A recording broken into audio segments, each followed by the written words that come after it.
Good evening. Thank you for having us here tonight. You obviously know who we are. Um, we were asked to talk about grief tonight, a subject I suspect many of you know firsthand. The Curran before drugs was a loving, talented, happy, hardworking young man. He was a wonderful drummer, had an infectious laugh, and could connect with you immediately. All that began to change after he was exposed to drugs. The Curran we knew faded away. His struggle with addiction lasted nearly 14 years until fentanyl finally claimed his life.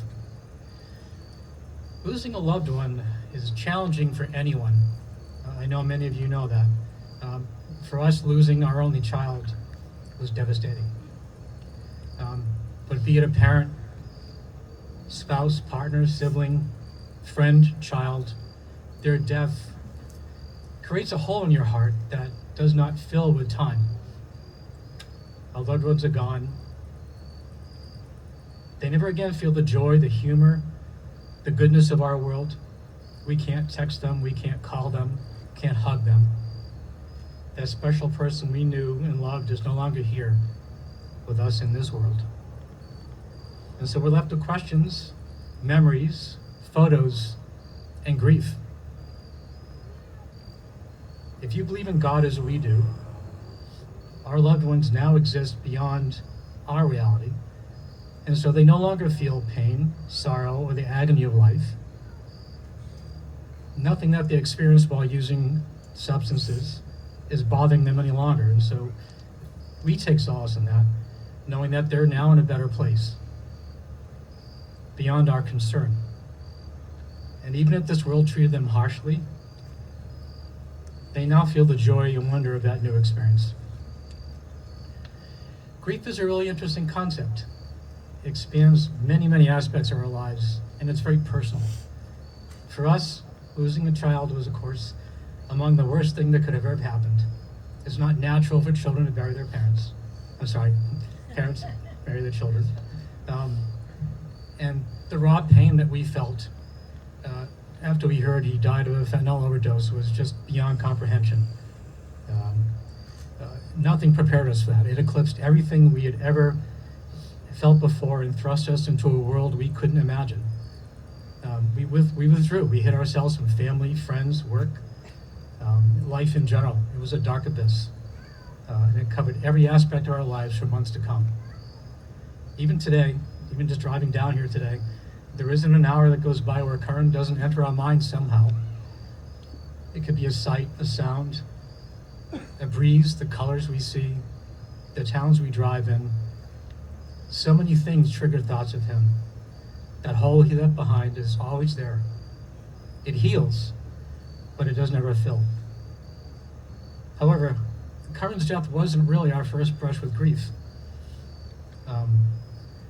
Having lived with his addiction for 14 years, we began to feel grief long before he died. There was a grief we felt when we realized he was addicted.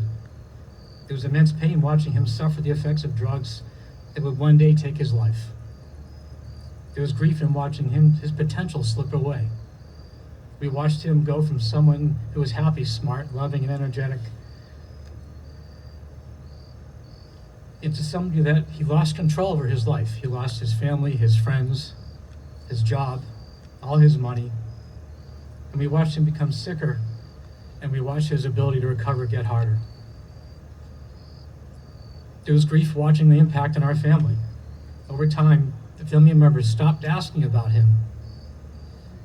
They didn't want to hear the latest bad news. Oh, they broke contact with him completely because he would call them reaching out for money or food or rent. And that was always why he was actively using. There was grief when he disappeared. He would go months without knowing where he was, or who he was with, or was he even alive. We feared getting the phone call that eventually came. There was grief in reading all the books written by many wonderful people about how to deal with addiction in your family. And it was interesting because we didn't realize how common this scourge was. And so many other families are affected, but we still felt utterly alone. There was grief when he called begging for food because he was starving. And knowing that any help we offer him is enabling his addiction, but at the same time, you don't want him to suffer and starve. There was fear that there was grief in the fear that he might break into our house some night and try to steal from us so that he could feed his addiction. And having to confront him in that moment was something that kept me awake a lot of nights. And there was grief in watching him go to court and facing consequences for his actions. Seeing your child stand in front of a judge to hear a sentence being given, and then watching him go to jail afterwards was depressing. And there was even grief with knowing that there were family members who were codependents in his addiction.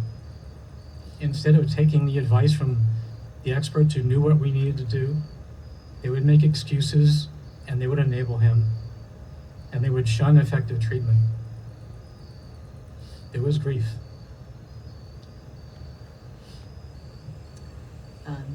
There was grief in seeing him truly change people's lives, despite the fact that he couldn't stay in treatment.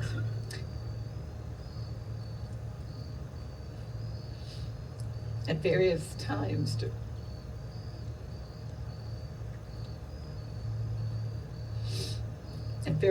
during his recovery, Curran helped several people get into treatment that saved their lives. Can you hear me? Yeah. Yep. We are still in touch with many of those people, and they're absolutely thriving. And they're thriving because of Curran. One of those instances was the very week he died. He saved someone's life that week, and he would say that he just couldn't save himself. The biggest grief of all was actually knowing that we were powerless, absolutely powerless, to help him overcome his addiction. Despite our love, our effort, our money, our hope, we could not change the course that he was on. That change needed to come from within him. And unfortunately, he was never able to make that key decision to get clean and to stay clean because he had just had enough. Oddly, powerlessness is also freeing.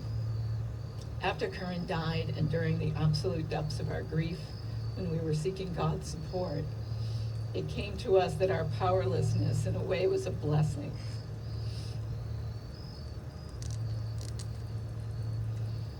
While we didn't cause his addiction, we also didn't have the power to stop it. That power rested between Curran and God. There is freedom in finally recognizing that whatever we did or didn't do, it wasn't going to change. We were always ready to support his recovery when he wanted it, and we always did what we could within our earthly powers. It just wasn't enough. One of us remembers thinking after Curran died that if the situation had been reversed, he was the one left behind, we would not want him to mourn us and retreat from life. We would encourage him to move on and to pursue his career, travel, and to enjoy his time in this world. And so that's a decision that we made. We decided to honor him, to acknowledge all the remarkable support and grace that he received from others during his journey. We wanted to pay it forward so that others might have a chance if they wanted to take it.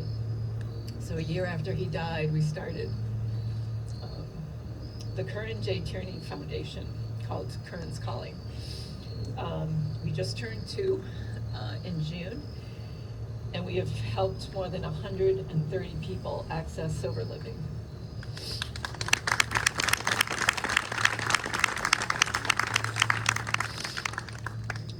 We seek to help people who can't afford it, who no longer have financial means, who have struggled with their families. And we believe Curran is smiling down upon his namesake today because he did a pretty good job helping people himself. Curran died, leaving behind a fiance and a 6-month-old baby girl. gifts to us. In them, he left us a legacy and some very positive focus. Today, Mei Lin is nearly 4 years old. She's an amazing little lady. She has his zest for life, his fearlessness, taking on challenges. She knows her daddy's in heaven and that he loves her. She talks to him often at night before she goes to sleep. Gives us joy and sorrow. But we do our best to keep him alive for her. His fiance is coming up on 2 years sober. She's very, very active in the recovery community. Moved with us to Nevada, where she is now leading meetings, women's meetings, and getting very actively involved. Someone else told us one time that our loved ones are on loan to us. Eventually they must return to their heavenly realm. This brings us comfort. There is joy in living, knowing that Curran was with us for nearly 28 years and that he touched our lives so profoundly. We have so many incredible memories of him, and these bring us warmth and peace and make us smile, and we share them with his little girl. We were blessed to have him as long as we have him, and we know that in time we will be reunited. We don't wallow in our sadness. He lives on through us and through his daughter and his fiance. Faith in God, deep reflection, and trying to make something good come from his loss provides us with a sense of recovery and a sense of purpose. So yes, we still hurt. There's still a hole, but we move on with grief. Thank you for listening to our story.